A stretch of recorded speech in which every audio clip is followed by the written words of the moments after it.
આને એક નયા પેઢીની માલિકો રાત દીકરા એટલે વાલ્મીકી સમાજ તો એક નાનકડી સમાજ વાલ્મીકી ઋષિ કહેવાય બાપુ ને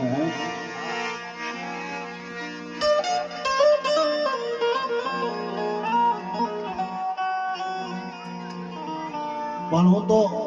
અહીંયા પરિવારને એમ કહું છું કે ધન્યવાદ છે ફોરિયાની મેલડી જાજુ આપે બાપ જાજુ આપે બા મને ગમતું અને મને વાલું